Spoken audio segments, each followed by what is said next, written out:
already.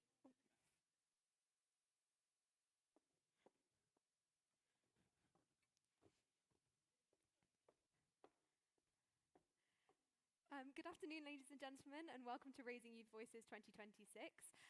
My name is Rhiannon Walls. I'm the global lead of the Rare Disease Day campaign and the moderator of today's discussion.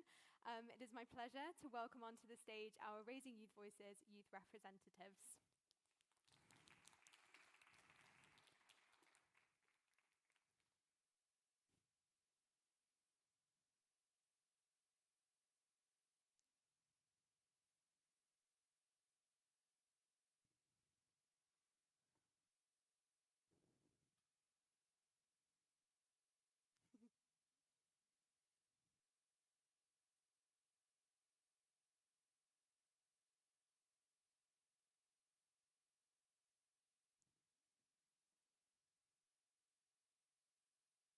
There we go. As you may be able to see, there are just 5 youth representatives joining me on stage here today because unfortunately Maxim was unable to join us at the last minute due to some unforeseen circumstances. But he has recorded his presentation, so that will hopefully still give us the chance to learn about some of the really important work that he's been doing as the regional representative for Europe.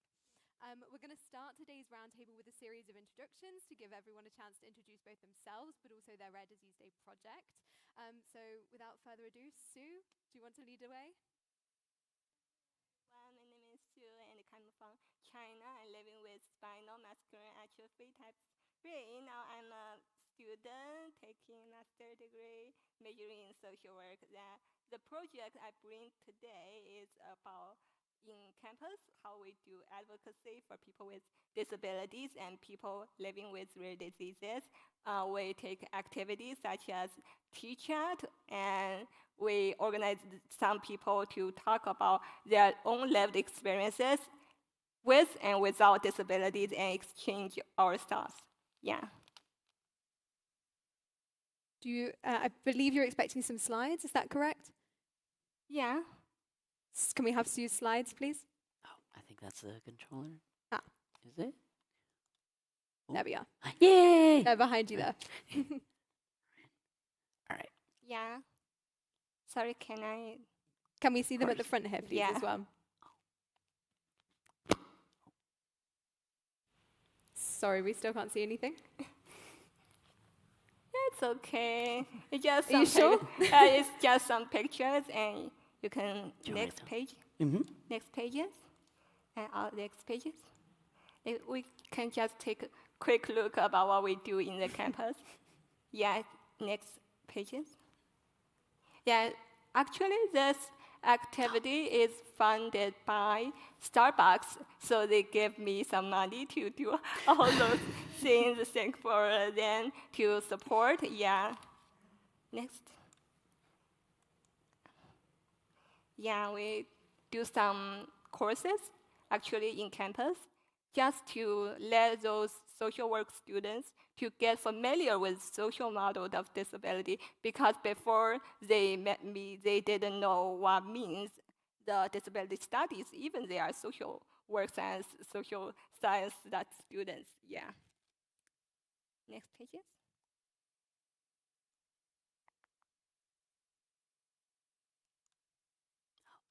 Yeah, we also take a search in the campus to get know is there any barrier-free or not enough barrier-free for people who use wheelchair or they have visual impairments.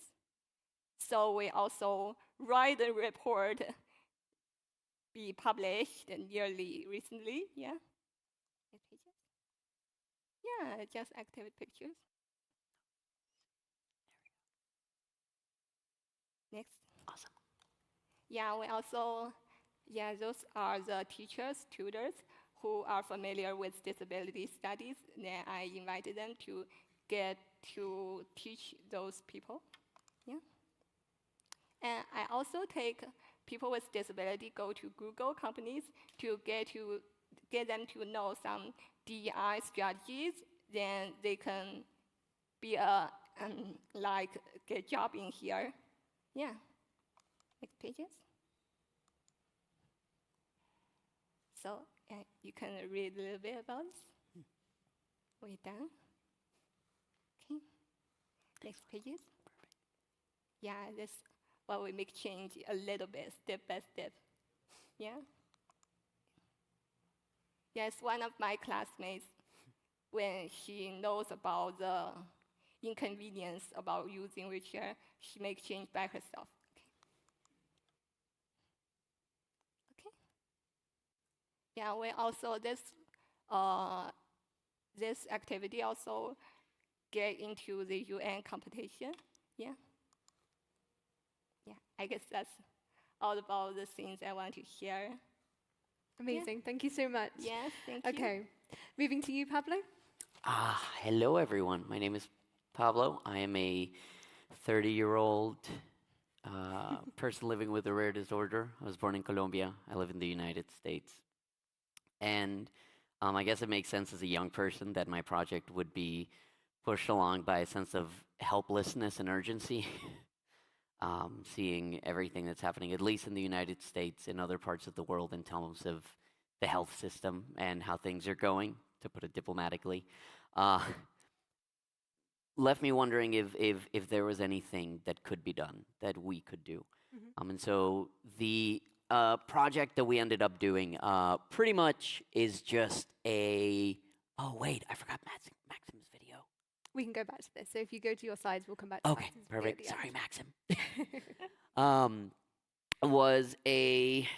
The official description that we gave it was an educational/policy toolkit applying global rare disease frameworks for regional stakeholders. But really all that meant was we tried to find which groups of people would be the most effective in effecting change, what kind of content could be transmit to them that would be the most necessary right now, like I said, with how the guardrails we thought that existed has sort of come down, and then what solution steps could be presented in terms of those problem areas. So we started by thinking, and I'm actually gonna, to give you all an idea on like sort of what this model is, especially since the project itself, I have some copies here afterwards if anybody wants to take a look, is very US centered because that was the beginning of it. And we want to expand it to Latin America, like we said, with the South American representative aspect. I have a analogy to use for the whole project as a way to sort of frame it around a story and to make it easier to stick. So because we're in Barcelona, of course, the Sagrada Familia, if you go to it, you don't need to know everything about it to realize that it's beautiful, right? You don't need to be like Gaudi, who understood all of the deep religious iconography he built to all the walls. You don't need to understand all the geometry that was used in the architecture, how the thing responded to everything that was happening in the 1900s. But if you know all those things and how they came together to build this one thing, that's meaningful. So in a similar way, we have somebody like a physician. Obviously, they are the most immediately connected to a person living with a rare disorder. Researchers, they give them the tools necessary, clinical trials, research, treatments, registries, and policymakers take all those things and they try to enshrine them into law. These are three different groups that have their own things that they can each do, but they can sort of flank the issue from three different places and come together into something that is actually cohesive. Then we started thinking about, all right, how do we talk about what's actually in there? And to go back to the analogy, you know, you got the three facades on the Sagrada Familia, right? You got nativity, passion, glory. Nativity, very pretty, very basic and straightforward. It's just all about like, hey, this is what you're going to encounter. So we started with definitions. We started talking about things like, should we tell policymakers how much money is being lost with rare diseases every year? Should we tell researchers how many conditions they could investigate and find some sort of breakthrough? Could we tell physicians that rare diseases are something, and others might talk about this, that they'll encounter in their practice, so it's important to know? So how do we define what we're going to talk about? Next, the problems.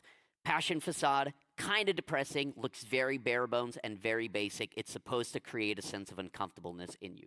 So that's what we do. But we take the problems that appear to only be in the United States, and then we superimpose from the World Health Assembly's resolution that was passed last year on rare disorders, the preambles, to show that the globe is dealing with the same issues.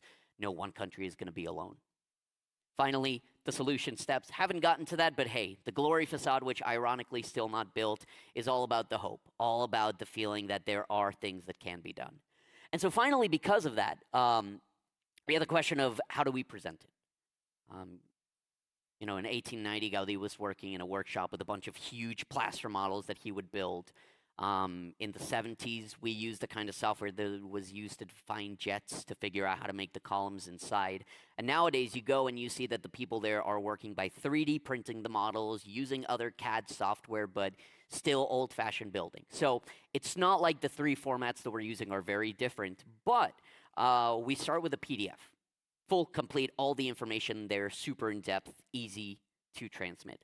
Something that's audio-visual. We're creating a Canva course. Going to try and make it as a video as well to make it accessible so that people who would prefer to watch something instead of reading a full-on thing can go for that. And hey, for those of us with a short attention span or millennials or Gen Z, learning app.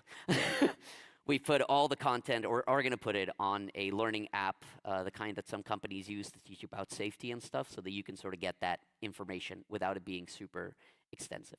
But the final bit that actually matters at the very, very end of this, and the reason we actually use the Sagrada Familia thing, is that Gaudi said when people ask what happens when other architects take over you, since you'll die before it's done, they were like, what if their style is too different, their ideas are too strange? And he said, that doesn't bother me because great temples have never been the work of just one architect. So what I would say is when we leave the event, it's right outside there at the door. If you look at the Sagrada Familia, just think about the fact that it's hundreds, thousands of people through their donations, their skill, their writing, that have made it what it is. And it's still a work in progress, but it's being worked on. Without the voices of the people here on stage and the organizations who supported us, who made this event a reality, it's not just the work of one person, everything we do. It's everyone's work. And so we're very thankful that all of you are even here to listen to us. Thank you so much, Pablo. I'm going to take this opportunity to go back to Maxim's video, which he shared with us before the event. So could we play Maxim's video, please?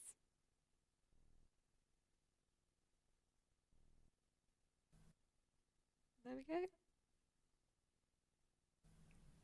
Hello everyone.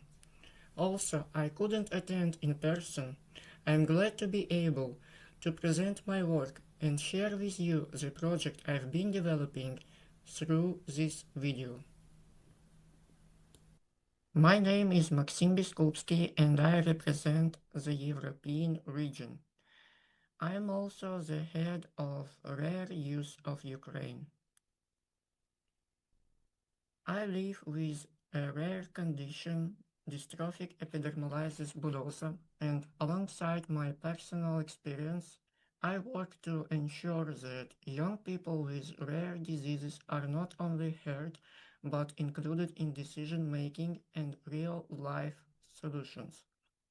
My work, however, is not something I do alone. Behind every initiative I'm involved in stands a strong civil society movement in Ukraine. This slide shows members of the NGO Rare Diseases of Ukraine and Orphani Syniцы Foundation. These organizations work to support people living with rare diseases, advocate for patient rights, and build sustainable structures of support in a very challenging context. Their experience, trust within the community, and a long-term commitment made it possible not only to support individuals, but also to invest in next generation. With their support, we were able to establish a dedicated youth branch, Rare Youth of Ukraine. This is a space created by and for young people with rare diseases, where lived experience is turned into leadership, advocacy, and concrete action. For many of us, this was the first opportunity to move from being beneficiaries to becoming active contributors, and I'm truly proud of what this community has built and continues to grow. This is Arsene, a young athlete living with a rare disease. Like many others, he has the ability and motivation to pursue sport, but he faces a systemic problem.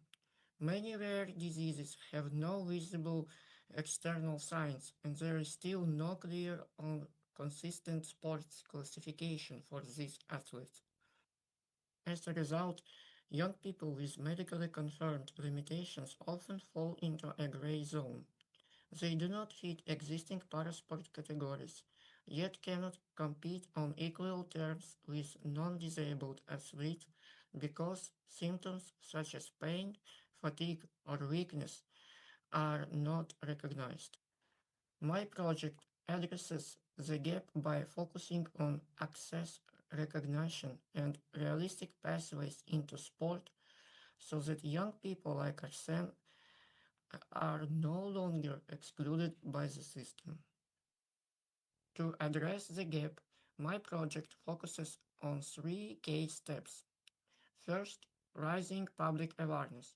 We share real stories of young athletes through videos, interviews, articles, and other media so that people understand the barriers they face. Second, collecting feedback and developing recommendations. Through targeted surveys, we gather insights from athletes and experts to propose clear improvements to the national sports classification system for rare diseases. Third, organizing dedicated sports events. These events highlight the issue in practice, create equal competitive opportunities, and ensure that every athlete, regardless of diagnosis, can participate fairly. We had originally planned to hold a sports event in Ukraine for Rare Disease Day. But with full-scale war still ongoing, and especially the recent attacks on Ukraine's energy infrastructure, it's not possible to run the event safely this year. In these conditions, the lives of people with rare diseases are at serious risk. Without electricity, heating, and water, survival becomes extremely difficult. We are therefore looking at either postponing the event to spring or summer or holding it in any European country that can host it. In either case, we are ready to help organize and ensure it runs successfully. An important part of our project is gathering real-world input to build practical recommendations. We have prepared a short survey, and I would like to kindly ask all of you to fill it out. The survey is designed for both young athletes living with rare diseases and for professionals, coaches, doctors, and other specialists. Your responses will directly help us develop clear, actionable recommendations for improving the sports classification system for rare diseases so that participation becomes fair and accessible for everyone. That brings me to the end of my presentation. Thank you very much for your time and attention. If you would like to contact, ask questions, or discuss further, here are my contacts. We're Thank incredibly sad not to have Maxim here with us today, but I hope that gives you an idea of the incredible work that he's been doing as part of his project. Vincent, across to you. I don't know if you want to wait until you can have your slides up, or if you just want to launch straight in and then we can maybe figure out the tech issues in a moment. Okay, let me have my slides up first. Sure. Perfect. Okay, hello everyone. My name is Vincent Mugwati and I am a 22-year-old Zimbabwean medical student. My project is about informing medical professionals, healthcare professionals, and policymakers about rare diseases in Zimbabwe. Now, the reason why I focused on mainly targeting medical professionals, the students especially, and the doctors, was because in our medical curriculum, our lecturers do not mention rare diseases. It's not part of any medical curriculum to rare diseases.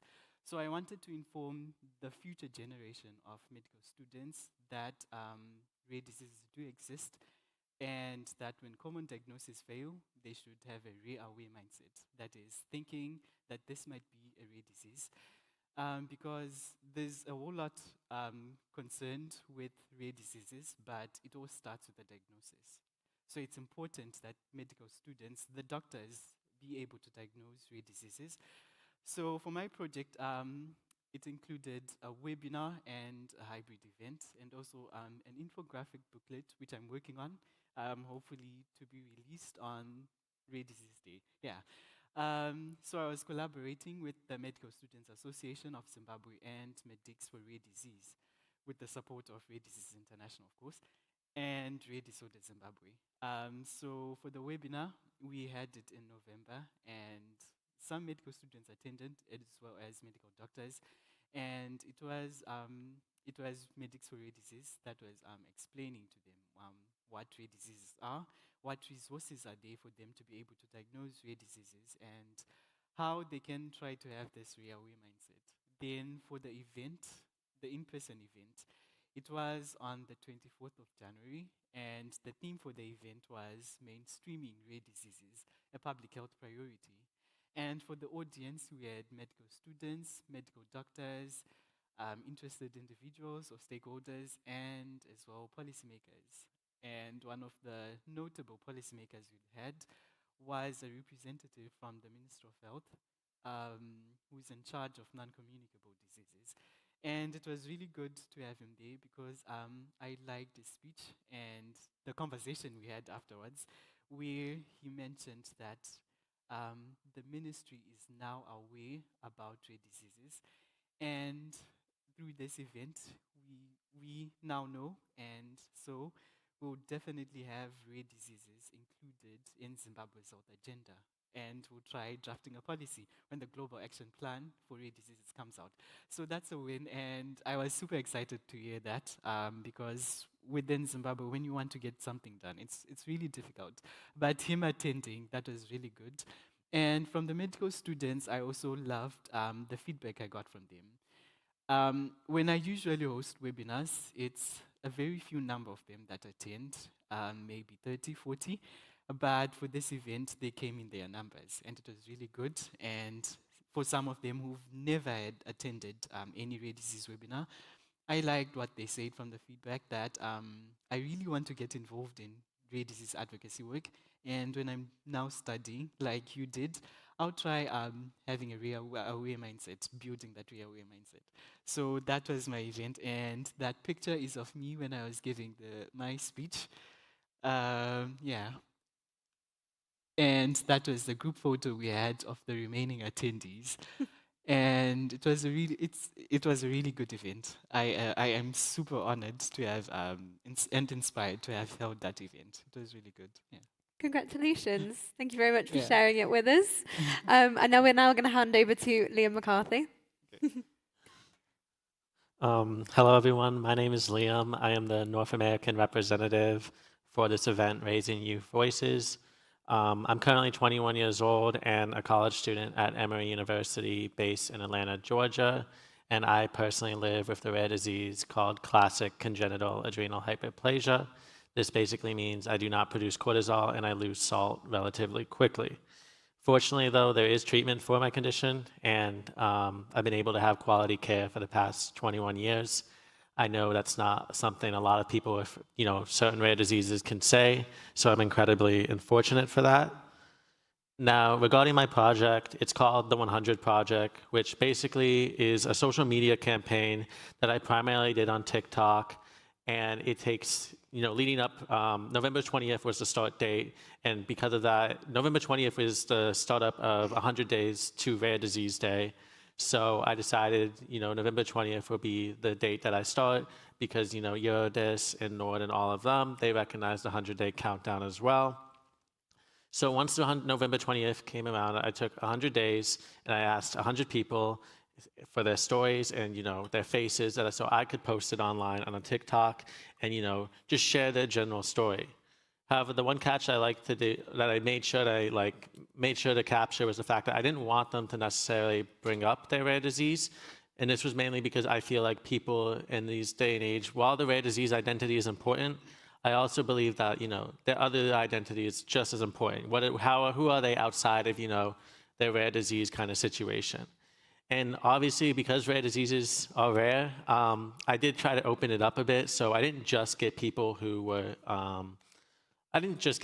had rare diseases. I got people who, were associated with a rare disease. Maybe they work for a pharmaceutical company that does rare disease research. Maybe they're a caregiver, that kind of situation. As long as they had some association, that was enough to qualify, for this project. Now, the reason I did chose TikTok as well was mainly because youth, as many of you probably know, is that the youth are the majority of the rare disease populations at this point. More than half, I think it is, have a rare disease when it comes to the youth. And I decided that, TikTok is being a platform for, more Gen Alpha, more Gen Z. I don't think as many millennials and other generations use TikTok. I figured that if I really wanted to reach the largest Gen Alpha, Gen Z population and have that focus on youth, TikTok would be the best decision. And I also just decided to do it in general because, TikTok tends to push photos out, like the algorithm kind of favors that situation, rather than a platform such as Instagram, which typically doesn't favor photo posts. And, basically the campaign has gone pretty well, I would say. I'm currently on day 77 out of 100. I've gotten around 70,000 views, and I've met so many cool people that I definitely wouldn't have met if I had not done this project. But there's also definitely just been challenges in general. I know for instance, I always bring this up. I use LinkedIn, obviously, because I'm a college student, and I was at around 500 followers or 500 connections before this project, and now I'm at around 800. And I still don't have 100 people for this project. Right now I'm around 90 people. So I'm pretty much like there. But the point is that I've made a lot of connections, about 300, and I've sent about 300 messages. And, I'm still not at 100 people. So that's definitely a challenge that I put up with. And I think, it comes down to the fact that there's kind of a stigma, sharing your rare disease. And people are just scared to, be judged, because the internet can be definitely a cruel place. So I understand why people may be uncomfortable posting, but I think that was kind of, one of my goals is kind of to get people out of their comfort zone and be willing to share their story. And, again, the fact that I didn't highlight the rare disease was because, I want people to show them who they are outside of their rare disease, not necessarily just, who they are with their rare disease. I feel like, you're already constantly having to tell people, your rare disease, what it is, et cetera. So I just kind of wanted to give people a break there. And also, it was my own benefit as well, because I kind of wanted to do a catch where, again, what I mentioned earlier, I wouldn't reveal the Rare Disease Association. And that was mainly because I wanted to reveal it on Rare Disease Day. So that will be coming up soon. But again, I think I'm incredibly grateful. Again, I've met so many people that I definitely wouldn't have met. And I'm so glad I got to do this project and this opportunity. So thank you. It sounds like we've all got a bit of a spoiler there, so let's all collectively agree not to ruin that for Liam before Rare Disease Day. And equally, if you would like to be part of the project, sounds like there is still room to contribute. Stephanie, let's end with you. Hi, my name's Stephanie Taylor. I am the Oceania representative, and I live in Melbourne, Australia. Our journey with Rare Disease Day actually started last year on February 1st when my daughter was diagnosed with a ultra-rare condition that is life-limiting. In that appointment, we were told she had 5 to 10 years to live, which is very confronting. And we were told, expect the worst, but it's okay to have hope. Not the most promising thing to hear about your daughter. So afterwards, obviously, we were devastated as a family, but we chose to have the hope. And we met amazing researchers and professionals around the world who are doing all they can to give children with infantile neuroaxonal dystrophy, which is also known as INAD, hope at a full life. My husband and I, we co-founded the INAD Foundation, and at the moment our focus is helping University College London to fund gene therapy. Their research has been going for over a decade, and the science is there. So turns out there was a little more hope than our practitioner was letting on. We are closer than ever to a clinical trial, and we focus every day on giving Mila the best life that she can possibly have living with her rare disease, and like Liam said, not just making her life about her rare disease, because she is absolutely somebody without that. However, we do put a lot of energy now into raising much needed funds for gene therapy. Our rare disease project is a virtual balloon race. It was actually inspired by Mila because she absolutely adores balloons. And our virtual balloon race involves people signing up, creating their balloon, customising their balloon, and then their balloon will be released virtually from UCL on Rare Disease Day. And the balloon that lasts the longest wins a prize. The balloons are $5 Australian, so get on our website and buy one, inadfoundation.org.au, and just support a great cause. I'm very grateful to be here today. Being diagnosed on February 1st, we quickly found out about, Rare Disease Day, and we threw ourselves into it in February amongst it all, and I would never have thought I'd be sitting here today this time last year. So thank you for having me, and it's been amazing to meet everyone, and I look forward to meeting everyone later on. Thank you so much to each of you for sharing your incredible projects. To get our discussion started, I'm actually going to touch there on something that you brought up, Stephanie.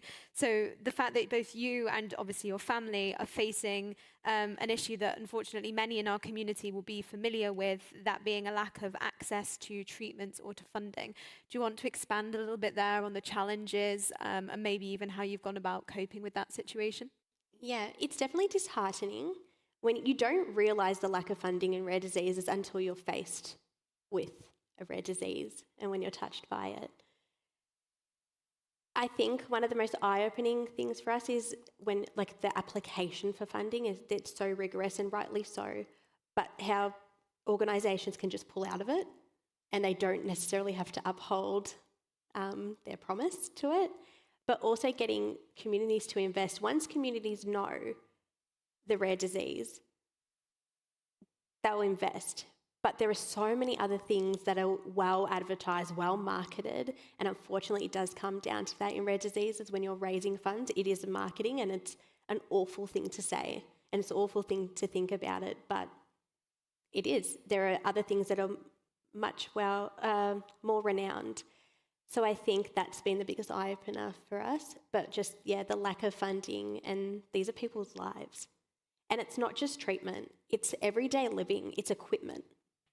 And how companies who produce this equipment actually take advantage of the community. And if you don't have government funding or other means of funding, it's near enough impossible, at least in Oceania, to obtain those. We're very lucky in Australia, we do have a system. But to do it without a kind of insurance system, it's near enough impossible in Oceania. And that must be incredibly isolating as well as an experience for both you and your family, trying to figure that out for the first time and figure out this new landscape, which is again it's something that comes up a lot for people that we meet at events like this from the rare disease community.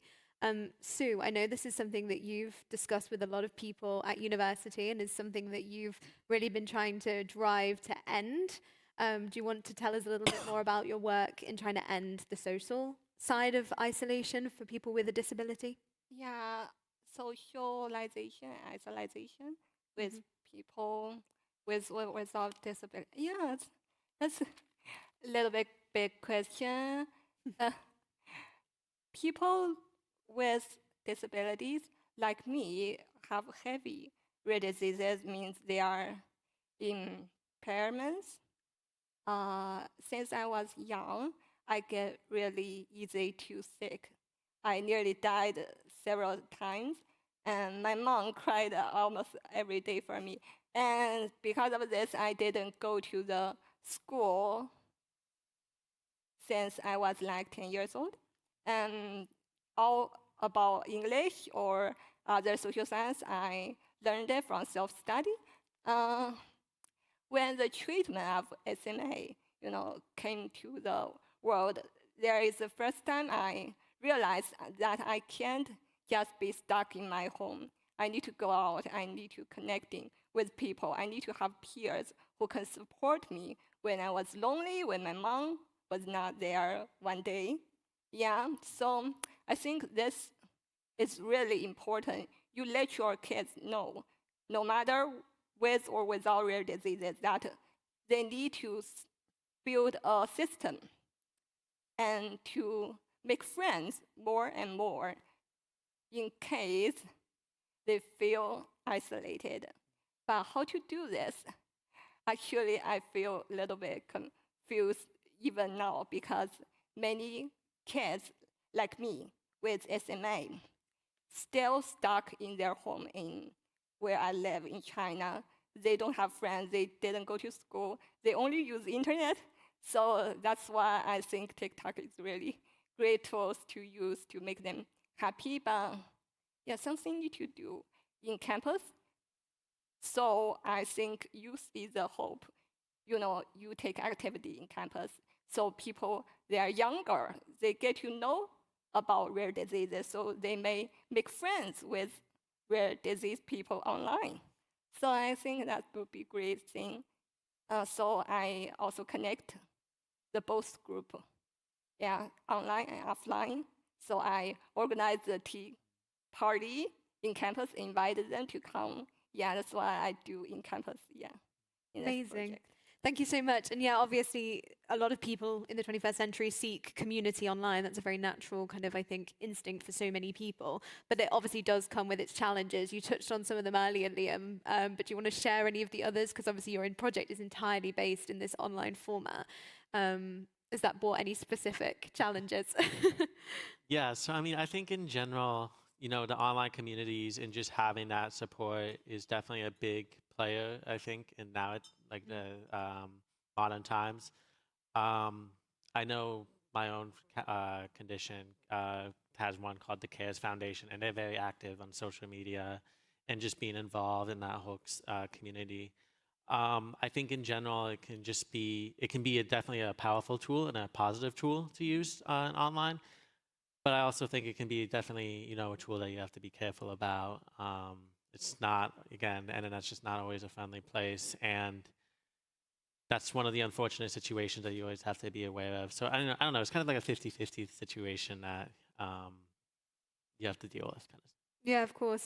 And not that I wish to point out our age disparity here, but even amongst our youngest and our oldest representative, the online experience can be incredibly difficult, or incredibly different. Sorry. Stephanie, do you want to share any of the kind of specific challenges or the ways that maybe you have approached things that might be different to Sue or Liam, who are very much approaching things within the lens of kind of an academic and a student-led environment? Yeah, I think for us, my family's always been quite private online, especially when it came to our children.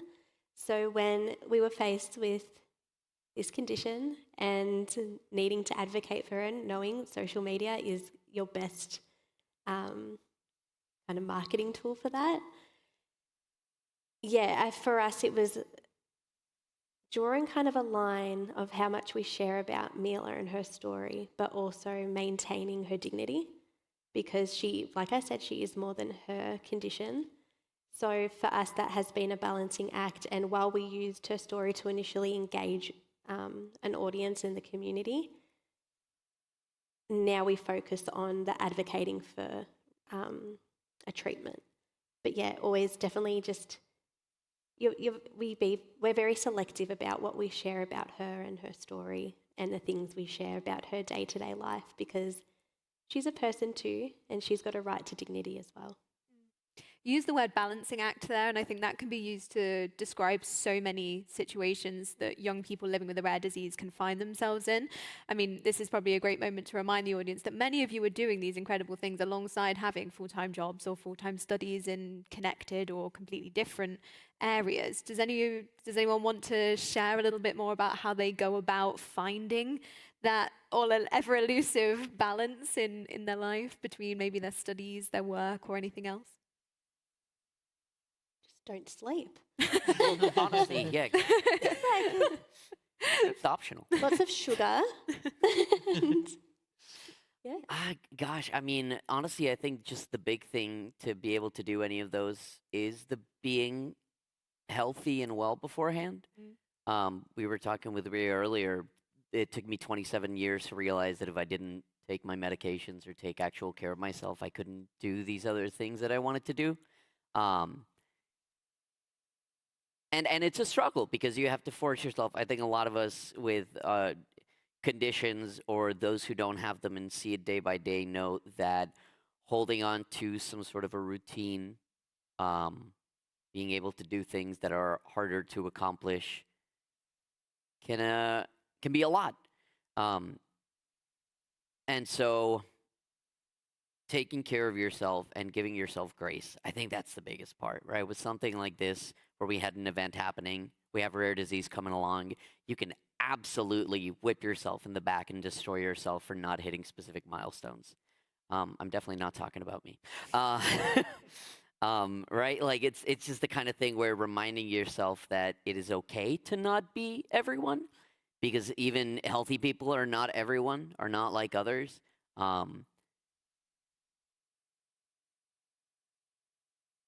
Yeah, looking at the people on this stage and saying there are, I mean, 5 people here, and one of them was on video who understand that more than many others. And then you look at the audience and the people watching online, and you say, "Oh yeah, no, those people get it."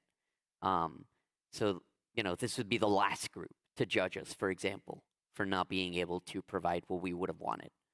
And I think that's, I don't know, a feeling of community that is hard to get in other places, and that I definitely cherish a lot. I think it's easy to find the energy for your advocacy because it's something so worth fighting for. We quickly met so many people in our INAD community and then now in the rare disease community, and there is such an outpour of support and understanding. So that empowers you to have the energy to put into the advocacy and all the projects that we're doing. It does make life a little easier. It's a great community. Yeah. I agree with you on the energy part, getting the energy, because for me, I'm a medical student and my studies are really demanding. For example, last year, I had to learn what should be learned within a year. All had to be squeezed within 6 months. So that was really challenging. But I like what Pablo once said, who do you sing for? And it's about the community. I personally don't have a rare disease, but the passion that I have for the rare disease community, trying to improve someone's quality of life, that really makes me think I really want to do something. So how I do things is I make sure a month before, I always plan something. I put something on the calendar, try to list everything I want to do the following month on the calendar so that I know what times, what dates do I have that I'm free, where I can do some advocacy work, maybe preparing for an event, planning something, and doing maybe an awareness campaign, an in-person awareness campaign. Yeah, it really does help. So I'd say the energy plus putting everything on calendar so that you're not everywhere. You just don't go with the flow. Yeah. And I want to also say a little bit about this because balance my own energy is a really difficult question for me because I get tired so easily. And in the university, as you are the only one in university who has this kind of condition, it's really hard to sit in the classroom and raise your hand and say, "Oh my God, tutor, I get so tired, I want to lay down or just leave the classroom." No, it's not impossible for me to sing. Yeah. But sometimes I just think, forget about this, don't balance it. Just let things go messy, and you try to make it when you meant to do these things, because it's chosen to, this is your responsibility to do, and you gonna do this. So it's difficult, but don't be so nervous and harsh when you are a different people. Just take it more slowly. Yeah, I can. I think that, again, balancing act, to use the favorite words of today, between imposter syndrome and grace is an incredibly difficult one to tread. But like you say, it's incredibly important to find the balance that works for you, and that will be different for everyone. It's different for everyone on this stage. It'll be different for everyone in the audience, and for everyone else out there. We each have a different threshold, but it's so important. And I think that also nicely ties to the fact that whilst you are all here as regional representatives, you do obviously have widely different experiences from each other, and also from the other people in your regions, or from other people, for example, other medical students, or other parents with young families. That kind of ties. It was an almost impossible challenge. I mean, how do you pick six people to represent the entire world when we were trying to pick our regional representatives that we faced? But does anyone want to speak a bit about either the pressures or the joys or the conversations that have come out of this role and your part here today? I'll go for it. We were talking with Vincent this morning about, on Vincent's video that was posted on the socials, about how in some places in Zimbabwe, if a condition is seen and is not understood, it might be considered, is it? Witchcraft, demon possession. Yeah. Okay, yeah. And I told him that that was the same thing. There was a young Colombian girl that, luckily, a doctor in the small beach town who saw her knew somebody at the National Institutes of Health in the United States and was able to get her out there with a rare fungal condition, because the people there thought that she was possessed, and the kind of substances that they put on her face most likely contributed to her not getting the care that she needed, and she probably could have been saved, and that lack of knowledge did not. But conversely, when I was 18 months old and I started showing symptoms of low calcium, which nobody would have expected, this just random doctor of indigenous descent, which I only mentioned because there is a very strong strata of discrimination in Colombia. This doctor passed by and he said you should do a blood test on him to check his calcium. All the physicians there were like, "You're an idiot. He's 18 months. He's not going to have low calcium." He said, "No, you should check it. Low calcium." And then a Colombian Egyptian doctor read a study about my ultra rare condition in 1997 and decided that I had this thing. So before getting my blood draw when I was 11 years old to confirm that I had the genetic condition, they started treating me that early on. Whereas some of my peers from the United States and Europe, the first world, the developed countries, it took them years to get that diagnosis. And so they are in a health condition that is radically worse than mine. So that's the way that I see it, is that there are people in every single region worth saving. I mean, every human is worth saving, of course. But in those places in which people would throw in the towel and say there is nothing here, there can be a vivacious child like that girl with the condition who taught herself English when she was at the NIH and loved walking around and dressing up like a princess, and the doctors there loved her, and we lost her early on. And then you can have somebody like this, who out of chance, out of luck, in a country in which people would not think that there was that much going on, found the ways to be healthier, safer, and avoided brushes with death a few more times than others would. So it's worth it. Fighting for all of us is the way that I see it in terms of the Latin American area. Very definitely. I mean, is there anyone else that wants to share some of the regional or specific, shall we say, regional contexts that they're coming from? I think being in the United States, it's not necessarily about, I guess, access to treatment per se. I think I can't really speak, obviously, for Mexico or Canada just because the U.S. is so different when it comes to the way they do it. But our biggest, I think, challenge comes down to cost and insurance. We don't have, universal health care or anything like that. We're all kind of, if you want treatment, you're going to have to go through private insurance companies and that kind of situation, which, can take ages and just, it can be a long process. I know, for instance, just this past summer, I got into a small car crash and it was like $10,000.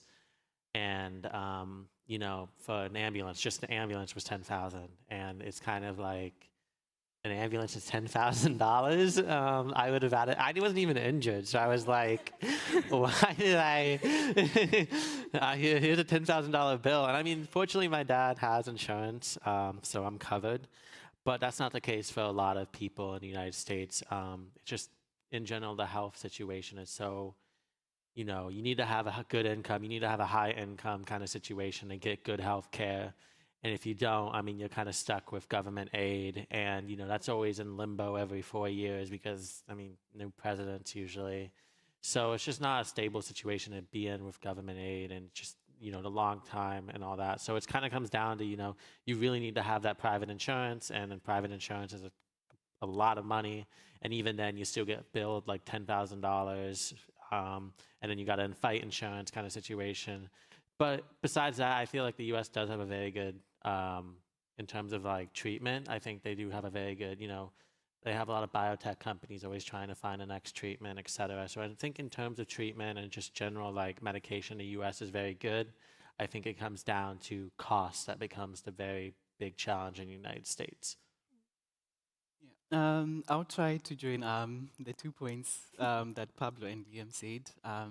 The funding part and the stigma that comes with rare diseases. Going back to social media, it's a powerful tool for advocacy, yet what you said, you have to find a balance. There are also some risks associated with social media, right? And in Africa, it's a big challenge because most communities' cultural traditions, when doctors fail to diagnose a condition, people always run to saying it's witchcraft or something. Yet that's not what it actually is. And if you check on Instagram, on social media anyway, any social media platform, it's a powerful tool to get crowdfunding and community.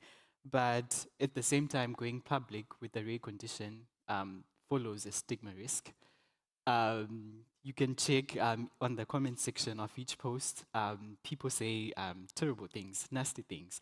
And that really has detrimental effects on someone's mental health and what they will do to access their treatment. Some have failed to get their treatment just because of that, because they think maybe going to religious healers, they'll get healed. Yeah, but it's not exactly the situation. And with some families, to get, especially before that, in Zimbabwe, we don't have the diagnostic equipment for people to get genetic tests to get their rare conditions. I know for the patient organization I volunteer with, they take their blood samples and send them to the US. That's where the diagnosis come from. But for some people, they try to do their own crowdfunding on social media, trying to get the funds. And for them to do so, they have to show that their child's condition is very terrible, that they are very vulnerable. And that's where you see these posts, people posting, looking as if Africa is primitive. Yet it's not really so primitive. But on that aspect, I think with African governments or any institution, I think the aim should not only be just to fund an individual's treatment, because once you fund someone's treatment, yes, that person is now healed, but what about the next people? What about the following people who also have the same condition or a different condition? So funding should be for institutions, because when you're funding an institution, you're funding a system that will serve the whole nation. No, I think that's an incredibly important note to end on, is that whilst we all fundamentally have come from very, very different regional experiences, a lot of the challenges are similar and the solutions, the best practices can also be very transferable. As we draw to the end, I'd like to end on a question to you, if you don't mind, Pablo. As both a young person and also a qualified educator on the panel today, I think it's clear from today's conversation that young people have a lot of ideas about what they want the world to look like going forward, but maybe are either scared or just lost on where to start. What would you say to them? And what would you say to the people watching who are perhaps forming the support networks around them? Yeah, so for the context, I was a high school English teacher for 4 years, and I had to leave the profession because of health reasons, which was heartbreaking. But I remember my endocrinologist, after my cardiac arrest where I died for 20 minutes, she later said, "We lost you 4 months ago. We don't want to lose you 8 months from now again." And that's when I was like, damn, okay. I would constantly tell my students, because I think that they saw the world around them and they felt a lot of the hopelessness. And I would say to them, my generation may not have been the one that ate Tide Pods, but your generation is not the one that destabilized Western democracy. And they were like, okay, I guess that makes sense. But no, I try to put it in very stark terms and very real terms for them of I have so much faith in the younger generations. I think that the world that they are given is not a great one, but I think that they will work on it, much like poet Khalil Gibran said, right, their souls live in the house of tomorrow. So I would always tell the kids to just trust themselves, believe in themselves, and for all of us here, something that we were discussing with Vincent, which is James Baldwin, American writer, who once said that he was forced to be an optimist. He said, because if you're a pessimist, you admit that life is a clinical matter. And that he was forced to be an optimist. He was forced to believe that people could survive what they must survive. So it's not just optimism for optimism's sake. It's the fact that we're looking at the world and saying, you know what? Screw you, world. We know that the easy thing is pain and suffering and forgetting us and punishing us. But love and affection and putting your hand out there to help somebody else and ultimately forcing yourself to be an optimist like that and to say, no, things can get better. Every single day, every single morning you wake up, every time you look at your child, you go to work, you talk with your medical students. Anytime that happens is a victory. And you're winning over the naysayers and the people who don't know about us and the people who would judge you and the people who won't care. Because eventually they'll have to. With the amount of people with rare diseases, they will eventually be touched in some way in their lives by a rare disease. Might as well help them a little bit in terms of making the situation better for when everyone else gets there. Well, what a note to end on. I'm not sure I can beat that, so I'm not even going to try. I would, however, like to take this moment to thank all of our regional representatives and also my event partners for being here today and for making this possible. As I hope you are already aware, Raising Youth Voices has been a collaboration between Eurodis as the global coordinator of the Rare Disease Day campaign, but also Rare Diseases International and the National Organization for Rare Disorders from the United States. And it was made possible with the support of Fundación Ipsen. So it's my pleasure to welcome my colleagues Alba Parejo, RDI's Strategic Engagement Officer, and Darby Gavin, Nord's Community Engagement Senior Manager, to join me in saying a last few words. Woo! Woo! So we hope that today's discussion has been proof, has been evidence of the fact that the future generation of our rare disease community is already here. And they are already taking steps to drive progress. Young people everywhere are powering conversations on advocacy, research, policy, and community, and they are doing it with clarity, creativity, and determination. And this event, these people on this stage, was designed to reflect that. So through the conversation, we have heard voices from different regions, backgrounds, and life experiences. And that diversity is one of the greatest strengths. At the same time, many of these messages have been extremely consistent. The call for meaningful participation, the need for trust, accessibility, and long-term inclusion. And the desire to move beyond being consulted and to work being true partners in decision-making. Sharing experiences across borders doesn't dilute local realities, it strengthens them. It allows us to identify common challenges, learn from different approaches, and advocate for more actively together. Today's roundtable has shown what's possible when youth voices are brought together, intentionality at the local, national, regional, and international level. When they are given a platform, they have the power to change the world. And it doesn't stop here. This conversation is being watched, shared, and carried forward by people all around the world, by young advocates, families, organizations, and decision makers who are already taking action in their own context. That decentralized energy really matters. Change in the rare disease movement doesn't happen in one place or on one day. It happens everywhere, all year long, when people are empowered to act. That means continuing to invest in youth leadership, creating opportunities for meaningful engagement, and ensuring young voices are present where decisions are being made. We are very excited to share that Fondation Ipsen Studio is producing a short film of today's proceedings featuring some more exclusive content from our regional representatives. It will be released on Rare Disease Day, so please stay tuned for that, and we hope you use it to continue driving forward the conversations that we've started here today. For those of you in the room, you're welcome to join us next door for tea and coffee. And for those of you who are online, thank you so much for being with us here today. We warmly encourage you to share what you have heard here, to take these messages back to your own community and to integrate them into your Rare Disease Day activities.